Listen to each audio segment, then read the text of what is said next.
mânuțe, mămica.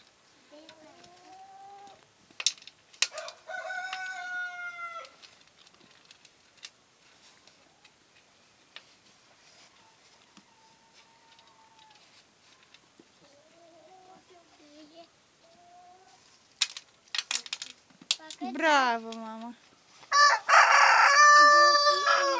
Mai aduci grăunți? Hai, ia, da.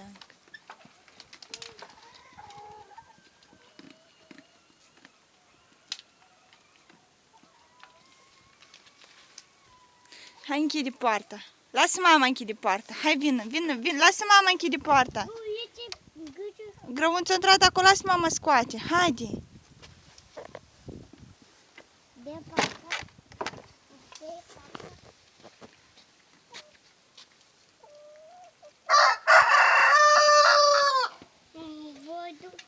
Hai, du-te, șadă.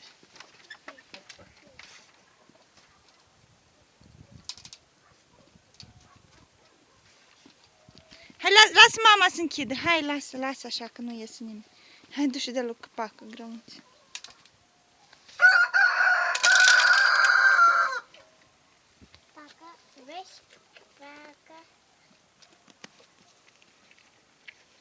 Vezi?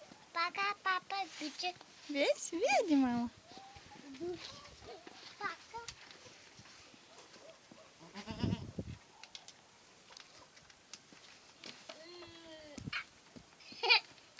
Dar la o altă capriță nu-i dai, mama?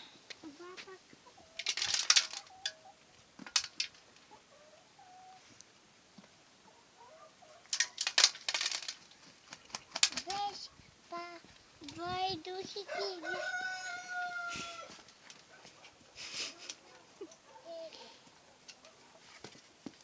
Dar la o altă capriță nu-i dai, mămica, să mănânci de mânuță. Ia du-i la o altă capriță. Flavi, du-i la o altă capriță. Dă-i lua și ea capriță să mănânci grăunță.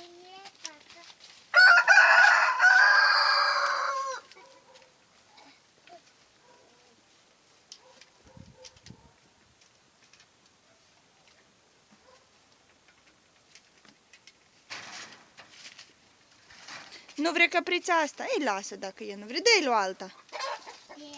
Da, dă-i la alta.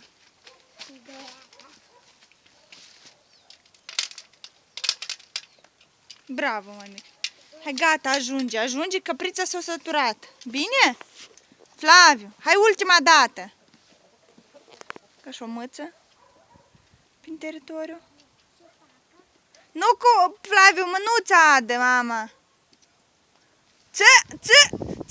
Ță. Hai, mămica, hai, intră.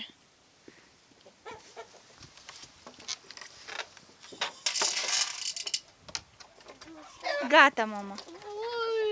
Gata. Gata, Flaviuțu. Gata, caprița s-a săturat. Ia uite la mama aici.